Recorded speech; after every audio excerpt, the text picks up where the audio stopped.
एक राजा वासना में इतना अंधा हो गया कि अपनी ही सगी बेटी, अपनी खुद की औलाद को गलत नजरों से देखने लगा। पर फिर कुछ ऐसा हुआ कि सब कुछ हिल गया। विलासनगर नाम के एक राज्य पर राजा मदन पाल का शासन था। राजा मदन पाल बहुत ही धूर्त और अय्याश किस्म का व्यक्ति था, जो हर समय बस भोग विलास के बारे में ही सोचता रहता था।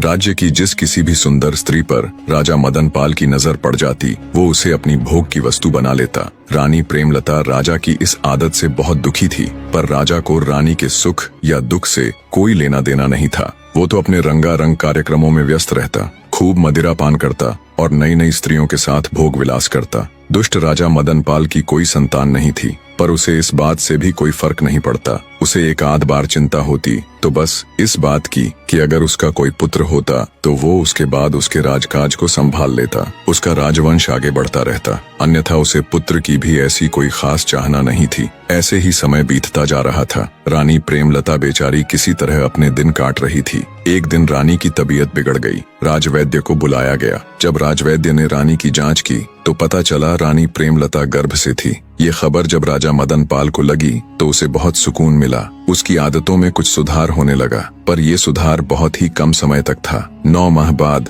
रानी प्रेमलता ने एक बहुत ही अद्भुत और सुंदर कन्या को जन्म दिया। पुत्र की राह देखने वाले राजा को जब इसकी खबर लगी तो उसके खून का पानी होते देर न लगी। उसने तुरंत रानी के पास संदेशा भिजवाया कि उसकी कोख से जन्म लेने वाली लड़की का वो कभी मुख तक नहीं देखेगा। वो अपनी बेटी को मुझसे दूर ही रखे। अगर कभी मुझे वो नजर आई तो मैं तुरंत रानी सहित उसको मृत्यु के घाट उतार दूंगा। बेचारी रानी को जब राजा का ये संदेश मिला तो वो खून का घूंट पीकर रह गई। इसके अलावा वो बेचारी और कर भी क्या सकती थी। अब रानी के पास एक सहारा था, तो वो थी उसकी नवजात कन्या। रानी को तो पुत्री के रूप में जैसे नया जीवन मिल गया था। अत्यंत सुंदर नयन नक्श वाली उस अद्भुत कन्या में तो जैसे रानी प्रेमलता के प्राण बसते थे। रानी जब भी उसको छूती, उसके दुलार करती तो उसके सारे दुख गायब हो जाते। रानी ने अपनी बेटी के अद्भुत सौंदर्य को देखते हुए उसका नाम तारावती रख दिया। उधर राजा अब पहले से भी दुष्ट हो चला था। लड़की होने के बाद तो उसने बिल्कुल ही रानी के पास जाना बंद कर दिया था। अब वो पहले से भी ज्यादा क्रूर हो गया था और खुलकर अपनी मनमानी करने लगा। ऐसे ही समय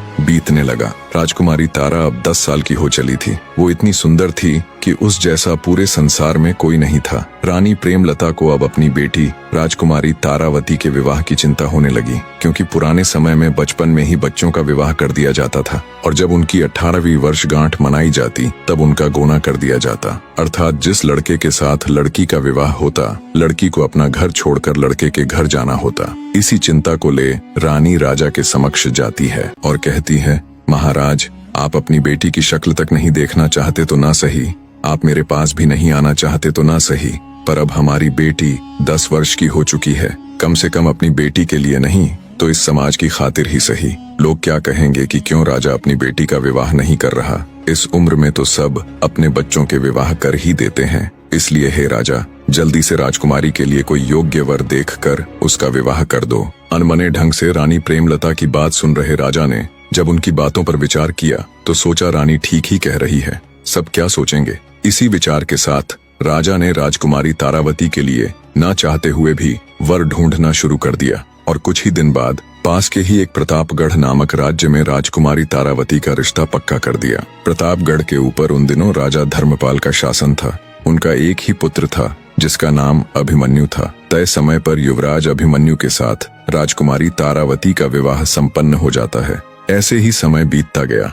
राजकुमारी तारा अब 18 वर्ष की हो चुकी थी। वो अब पहले से भी कहीं अधिक सुंदर हो गई थी। राजकुमारी तारा को भगवान ने जितना सुंदर रूप दिया था वैसी ही उसकी बुद्धि भी थी। राजकुमारी तारावती का गोना जाने यानी ससुराल में रहने जाने का समय भी निकट आ गया था। जैसे जैसे राजकुमारी के ससुराल जाने का दिन नजदीक आ रहा था, वैसे वैसे रानी प्रेमलता का स्वास्थ्य भी गिरता जा रहा था। जब रानी प्रेमलता को लगा कि वो अब नहीं बच पाएंगी और शायद बेटी के विदा होने से पहले ही वो इस दुनिया को अलविदा कह देंगी, तो रानी प्रेमलता राजा के पास जाती है और आंखों में अश्रु लिए राजा से विनती करती है, महाराज, मैं अच्छे से जानती हूँ कि आप हमारी पुत्री से नफरत करते हैं। आपने बचपन से लेकर आज तक उसे एक नजर देखना भी पसंद नहीं किया। लेकिन अब मुझे नहीं लगता मैं ज्यादा दिनों तक जीवित रहूंगी। इसलिए हे महाराज, मैं अपनी पुत्री की जिम्मेदारी अब आपको सौंप रही हूँ। जब तक उसका गोना नहीं हो जाता, जब तक वो अपनी ससुराल विदा नहीं हो जाती, तब तक आपको ही राजकुमारी का ध्यान रखना होगा और बड़ी धूमधाम से उसका गोना कर हमारी बेटी को विदा कीजिएगा महाराज। बस आपसे हाथ जोड़कर यही मेरी अंतिम प्रार्थना है। रानी की हालत देख राजा उसका हाथ अपने हाथ में लेकर बोला, ठीक है, मैं हमारी बेटी का ध्यान रखूंगा। राजा से तसल्ली मिलने के बाद रानी प्रेमलता का देहांत हो जाता है। रानी के देहांत के बाद उसे किए गए वादे के अनुसार राजा मदनपाल राजकुमारी तारावती को संदेश पहुंचवाते हैं कि आज वो उससे मिलने आएंगे। जब राजकुमारी तारावती को अपने पिता का संदेश मिला तो उसकी खुशी का कोई ठिकाना नहीं था। जिंदगी में पहली बार आज वो अपने पिता से मिलने वाली थी। दरबार के कामों से निवृत्त हो जब राजा राजकुमारी तारावती से मिलने जनाना महल जाते हैं और उसे आवाज लगाते हैं, तब राजा की आवाज सुन जैसे ही राजकुमारी तारा राजा के सामने आती है तो राजकुमारी तारा को देखते ही मदनपाल सुन्न पड़ जाता है। अपनी ही सगी बेटी को दुष्ट राजा गलत नजरों से देख रहा था। राजकुमारी तारा को जब राजा मदनपाल ने पहली बार देखा तो वो ये भूल गया कि उसके सामने कोई और नहीं बल्कि उसकी अपनी सगी बेटी है। राजा ने आज तक इतनी सुंदर कन्या नहीं देखी थी। मदनपाल को ये विश्वास ही नहीं हो रहा था कि सामने खड़ी ये खूबसूरत कन्या उसकी वही बेटी है जिससे वह जन्म से ही नफरत करता आया है। इतनी नफरत कि आज तक उसने उसकी शक्ल तक देखना गवारा नहीं था। पर आज जब पहली बार उसने अपनी बेटी को देखा तो अपनी सुध बुद्ध खो बैठा और बस एकटक उसे ही देखे जा रहा था। राजा मदनपाल की आंखों में पिता का प्रेम नहीं बल्कि वो दुष्ट दरिंदा था जो अपनी सारी मान मर्यादा भूलकर गंदी निगाहों से राजकुमारी को घूरे जा रहा था। राजकुमारी को देख राजा मदनपाल के मुख से एक शब्द भी नहीं निकला और वो बिना कुछ बोले चुपचाप वहां से वापस अपने शयन कक्ष में लौट आया। दुष्ट राजा वासना के वशीभूत हो अब बस राजकुमारी तारावती के बारे में ही सोचे जा रहा था। उसका दिमाग एकदम से सुन्न पड़ गया था। रह रहकर उसकी आंखों के सामने राजकुमारी तारावती का वही मुस्कुराता चेहरा आ रहा था। राजा को ऐसे ही बैठे बैठे पता नहीं कब दिन से रात और कब रात से दिन हो गया। उसके दिमाग से राजकुमारी तारावती की छवि हट ही नहीं रही थी। उसके मस्तिष्क में हजारों सवाल जवाब, हजारों तर्क वितर्क एक साथ चल रहे थे।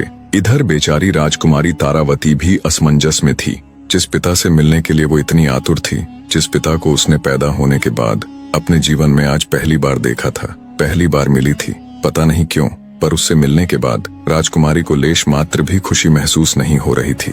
वो तो ये सोच सोच कर परेशान थी कि उसे उसके पिता के चेहरे पर ऐसे कोई भाव नजर ही नहीं आए कि वो अपनी उस बेटी से मिलने आए हैं जिसे उन्होंने 18 वर्ष तक नहीं देखा। उल्टा उनके चेहरे पर तो वे भाव थे जो एक लोभी पुरुष के चेहरे पर किसी सुंदर स्त्री को देखने पर आते हैं। उधर जब राजा मदनपाल को ये एहसास हुआ कि सुबह हो चुकी है तो उसने तुरंत अपने नौकर को आदेश देकर घोड़ा गाड़ी तैयार करने को कहा। आनन फानन में बावरा सा हुआ राजा घोड़ा गाड़ी में बैठ जंगल की तरफ एक साधु महात्मा के ठिकाने की ओर चल पड़ा। कुछ ही देर में राजा अपने नौकर के साथ साधु महात्मा जी के ठिकाने पर जा पहुंचा। राजा ने साधु जी को प्रणाम किया और बैठ गया। इतनी सुबह सुबह राजा को अपने पास आया देख थोड़े आश्चर्य से साधु जी बोले, कहो वत्स, आज इतनी सुबह सुबह कैसे आना हुआ? सब कुशल मंगल तो है? तब राजा मदनपाल महात्मा से बोला, हे साधु महाराज, कल रात से मैं एक छोटी सी उलझन में हूँ। राजा की बात सुन महात्मा जी बोले, बताओ वत्स, ऐसी क्या उलझन है जो तुम्हें इतनी सुबह सुबह मेरे पास खींच लाई? राजा मदनपाल बोला, प्रभु, यदि किसी ने आम का पेड़ लगाया हो, उसकी दिन रात सेवा की हो और कई वर्षों बाद जब वो पेड़ फल देने लगे तो जिसने वो पेड़ लगाया है, क्या वह उसके फल को किसी और को देने की बजाय स्वयं नहीं खा सकता? अगर वह स्वयं पेड़ के लगे फलों को खा ले तो क्या ये कोई अपराध होगा? राजा की बात सुन महात्मा जी बोले, नहीं राजन, अगर बात पेड़ के फल खाने की ही है तो इसमें भला क्या पाप हो सकता है? अपनी मनमानी कहानी बनाकर और महात्मा जी के आगे कुछ का कुछ बताकर घिनौना राजा अपने मन को तसल्ली देता है कि उसकी गंदी सोच गलत नहीं है और खुशी खुशी महात्मा जी से विदा लेकर वापस अपने महल की तरफ चल पड़ता है। राजा के साथ गए उसके नौकर भीमा को राजा की ये कहानी और उसका ये व्यवहार बहुत अजीब लग रहा था, पर राजा से कुछ कहने या पूछने की भला उसकी क्या मजाल। इधर बेचारी राजकुमारी को भी रात भर ठीक से नींद नहीं आती। सुबह होने पर वो अनमने मन से उठती है, पर अब भी कल की बातें रह रहकर उसके दिमाग में उथल पुथल मचाए हुए थी। अंततः राजकुमारी तारा ने सोचा कि कहीं ये सब उसका वहम तो नहीं, क्या पता उसके पिता ऐसे ना हो और वो ही उनके बारे में कुछ भी अनाप शनाप सोचे जा रही हो। इसी सोच के साथ राजकुमारी अपने पिता से बात करने का निर्णय लेती है और जब उनके निवास स्थान पर जाती है तो राजा को वहां नहीं पाती,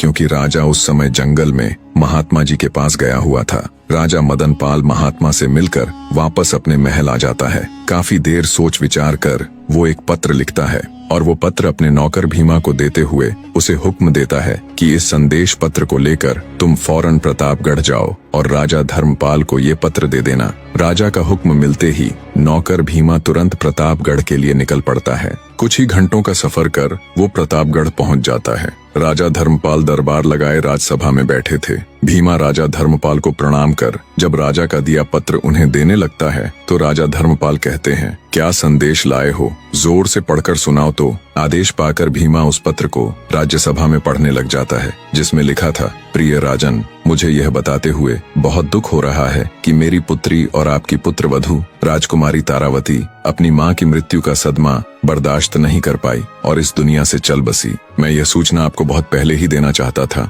लेकिन मैं खुद पहले अपनी पत्नी और फिर अपनी बेटी के खोने के कारण सदमे में था। आज भी बड़ी हिम्मत करके ये संदेश लिख पाया हूँ। हे राजन, आप राजकुमार अभिमन्यु के विवाह हेतु कोई अन्य राजकुमारी ढूंढ लीजिए। खेद के लिए आपसे माफी चाहता हूँ। राजा मदन पाल। ये खबर सुनते ही राजा धर्मपाल को बहुत बड़ा धक्का लगा, पर राजा धर्मपाल से कई गुना ज्यादा धक्का संदेश लेकर आए नौकर भीमा को लगता है। सुबह महात्मा के पास जाने वाली घटना और अब ये पत्र, उसे क और ख जोड़कर राजा के बुरे इरादे समझने में ज्यादा वक्त नहीं लगा। नौकर भीमा को जब राजा के बुरे इरादे का पता चलता है कि दुष्ट राजा अपनी ही सगी पुत्री के बारे में बहुत ही गंदे विचार पाल रहा है, तो वो तेजी के साथ अपने घोड़े को विलासनगर की ओर दौड़ा देता है। पुराने समय में जब राजा महाराजाओं का विवाह होता था, तब लड़की का पिता अपनी बेटी को धन दहेज के साथ ही नौकर चाकर भी दिया करते थे। नौकर भीमा भी ठीक उसी तरह रानी प्रेमलता के साथ विलासपुर आया था, इसलिए वो हमेशा से ही रानी प्रेमलता के प्रति वफादार रहा था।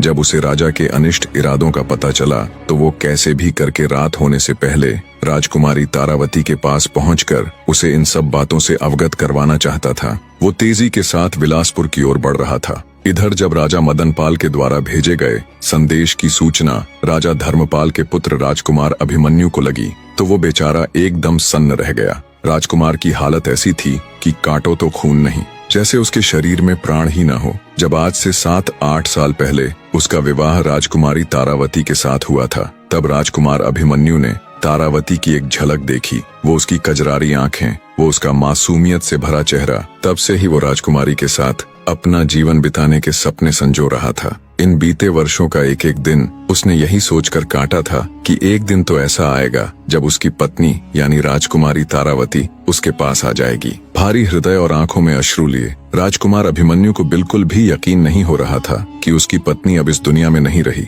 उधर दुष्ट राजा मदन पाल ने अपनी घिनौनी योजना के तहत सभी नौकरों को छुट्टी दे दी और महल की सुरक्षा में खड़े सिपाहियों को सख्त हिदायत दी कि आज रात कोई भी महल के अंदर न आने पाए और न ही कोई बाहर जाने पाए। दिन ढल चुका था, शाम हो चुकी थी। शाम होते होते नौकर भीमा भी राजमहल के मुख्य द्वार पर पहुंच गया, पर जब वो अंदर जाने लगा तो वहां मौजूद पहरेदारों ने उसे रोक लिया और बोले, क्या तुम्हें पता नहीं कि आज महाराज ने सभी को छुट्टी दे रखी है? पहरेदारों की बात सुन एक बार के लिए तो भीमा सख्ते में आ गया, पर फिर बुद्धि से काम लेते हुए वो बोला, मुझे महाराज ने एक जरूरी संदेश देकर भेजा था और कहा था जब तुम वापस आओ तो घर जाने से पहले मुझे सूचित करना। मैं तो बस उन्हीं के आदेश का पालन कर रहा हूँ। भीमा की बात सुन पहरेदारों ने उसे महल के अंदर जाने दिया। भीमा आनन फानन में भागा तुरंत राजकुमारी तारावती के विश्राम गृह में गया।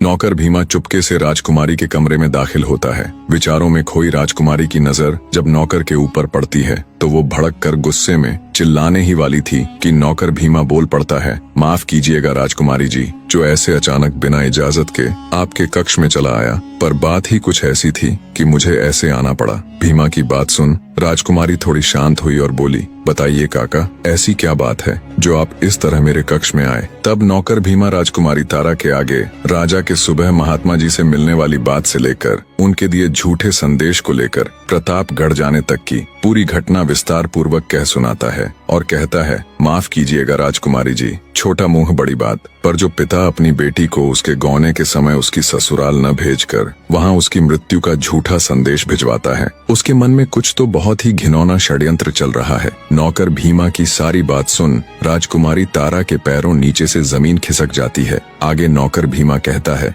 बेटी, नादान उम्र में ही आपकी स्वर्गीय माताजी के साथ मैं यहाँ विलासनगर में आ गया था। तब से मैं हमेशा उनके प्रति पूरा वफादार रहा हूँ। जब आप छोटी बच्ची थी तब मैंने आपको अपनी गोद में खिलाया है, इसलिए जब मुझे ये सब पता चला तो आपको बताना जरूरी समझा। अब मैं जा रहा हूँ। इतना कहकर भीमा वहाँ से चला जाता है। राजकुमारी तारा के ऊपर तो जैसे आसमान टूट पड़ा था। वो बेचारी खड़ी खड़ी जम गई। झरने की तरह उसकी आंखों से टप टप आंसू बह रहे थे। उसका दिमाग एकदम से सुन्न पड़ गया था। एक बार के लिए तो उसे ऐसा लग रहा था कि जैसे वो अपने पिता के बारे में कुछ भी अनाप शनाप सोचे जा रही है। कोई पिता इतना नीच कैसे हो सकता है? पर नहीं, उसने जैसा सोचा वो सब बिल्कुल सही था। सभी तार उसके दिमाग में जुड़ने लगे। वो खुद को उस आम के पेड़ से और अपने पिता को पेड़ के मालिक से जोड़कर देखने लगी। उसे समझते देर न लगी कि क्यों उसके दुष्ट बाप ने उसकी ससुराल में उसकी मौत का झूठा समाचार भिजवाया है। जब उसकी माँ जीवित थी तो उसने अच्छे से राजकुमारी को उसके पिता की आदतों से अवगत करवाया था, लेकिन वो इतना गिरा हुआ और इतना नीच हो सकता है, उसकी सोच इतनी गंदी हो सकती है, ऐसा वो कभी सपने में भी नहीं सोच सकती थी। कुछ देर तक राजकुमारी अचेत अवस्था में बैठी आंसू बहाती रही। फिर उसने विचार किया कि अब उसका यहाँ एक पल भी रुकना उचित नहीं है। उसका दुष्ट पिता कभी भी यहाँ आ सकता है, पर इतनी रात को वो जाएगी कहाँ? अंततः राजकुमारी ने फैसला किया कि चाहे वो कहीं भी जाए, पर यहाँ तो अब और एक पल भी नहीं रुकेगी। बड़ी हिम्मत करके राजकुमारी ने खुद को संभाला। उसने कुछ वस्त्र और कीमती जेवरात अपने साथ लिए और बिल्कुल साधारण से वस्त्र पहनकर जब वो महल के द्वार पर पहुंची तो वहां मौजूद पहरेदार उसे रोक लेते हैं। कौन हो तुम और अंदर क्या कर रही थी? आज तो महाराज ने सबकी छुट्टी कर रखी थी ना। पहरेदारों की बात सुन राजकुमारी तारावती ठिठक कर रुक जाती है। पहरेदारों के रोकने पर हिम्मत करके राजकुमारी बोली, मेरा नाम सुलोचना है, मैं राजकुमारी जी की सेविका हूँ। आज उनकी तबीयत कुछ ठीक नहीं थी तो उन्होंने मुझे रोक लिया था। चूंकि अब वो थोड़ा ठीक महसूस कर रही है तो उन्होंने मुझे ये कहकर भेज दिया कि तुम तुरंत अपने घर चली जाओ, क्योंकि आज राजा महाराज ने सभी नौकरों की छुट्टी कर रखी है। अगर तुम यहाँ रुकोगी तो उनके आदेश की अवहेलना होगी। नौकरानी बनी राजकुमारी की बात सुन पहरे पर खड़े पहरेदारों को विश्वास हो गया तो उन्होंने राजकुमारी तारा को बाहर जाने दिया। पहरेदारों को चकमा दे राजकुमारी तारावती बाहर तो आ गई, पर अब उसके सामने उससे भी बड़ी समस्या ये थी कि आखिर इतनी रात को वो कहाँ जाए। थोड़ी दूर चलने पर राजकुमारी को एक खंडहर नुमा घर दिखाई दिया। राजकुमारी तारावती ने सोचा, आज की रात यही काट लेती हूँ, सुबह होने पर ही कहीं जाऊंगी। इसी सोच के साथ राजकुमारी उस वीरान पड़े घर के अंदर जाकर एक जगह बैठ गई। उसे अपनी किस्मत पर रोना आ रहा था। कहा तो वो महलों में रहने वाली राजकुमारी थी और कहा अब अपने उस दुष्ट पिता के कारण खंडहरों में रात काटनी पड़ रही है। ऐसे ही बैठे बैठे उसकी रात कट जाती है। जब सुबह का थोड़ा उजाला दिखा तो राजकुमारी फिर से चल पड़ती है। उसे इस बात की चिंता भी थी कि अगर उसका दुष्ट बाप उसके कमरे में आया तो उसके वहां न मिलने पर उसकी खोज शुरू हो जाएगी। इसलिए वो जल्दी से जल्दी जितनी दूर हो सके जाना चाहती थी। राजकुमारी तारा पूरी तेजी के साथ दिशाहीन आगे बढ़ती जा रही थी। इधर जब सुबह हुई तो जैसा राजकुमारी ने सोचा था वैसा ही हुआ। राजा मदनपाल सुबह होते ही उसके कमरे में आया। जब उसे वहां राजकुमारी नहीं मिली तो उसकी छाती पर तो सांप सा लेट गया। पूरे महल में राजकुमारी की तलाश की गई पर वो कहीं नहीं मिली। मिलती तो जब वो वहां होती। निराश राजा मदनपाल हाथ मलता रह गया। चलते चलते राजकुमारी तारा जब थक गई तो पास ही दिखाई दे रही एक नदी के किनारे थोड़ी देर विश्राम करने के लिए बैठ गई। प्यासी राजकुमारी जब नदी से पानी पीने लगी तो उसे पानी में अपनी परछाई दिखाई दी। परछाई देख उसे अपने सुंदर रूप से घिन आने लगी। सोचा ऐसा रूप किस काम का जिसे देख अपने ही हैवान बन जाए। अगर वो कुरूप पैदा हुई होती तो शायद उसे आज ये दिन ना देखना पड़ता। टूटी हुई आत्मा और थके हुए शरीर के साथ राजकुमारी वहीं बैठी रही। अचानक उसके मन में ख्याल आया, क्यों ना वह अपनी ससुराल चली जाए और उसके साथ जो बीता है वो सब उनके आगे बयान कर दे। फिर सोचने लगी, किस मुंह से उन्हें ये सब बताऊंगी और क्यों वो मेरा यकीन करेंगे। तभी उसके दिमाग में एक विचार आया कि क्यों ना इस पापी रूप को ही खत्म कर दिया जाए। ना रूप रहेगा और ना कोई इसका चाहने वाला। क्रूप स्त्री को कोई भी तंग नहीं करेगा। इसी सोच के साथ राजकुमारी तारा ने अपने पूरे शरीर पर कालिख पोत ली। कहानी के आगे का भाग भी बहुत जल्द आप सबके सामने होगा। बने रहे।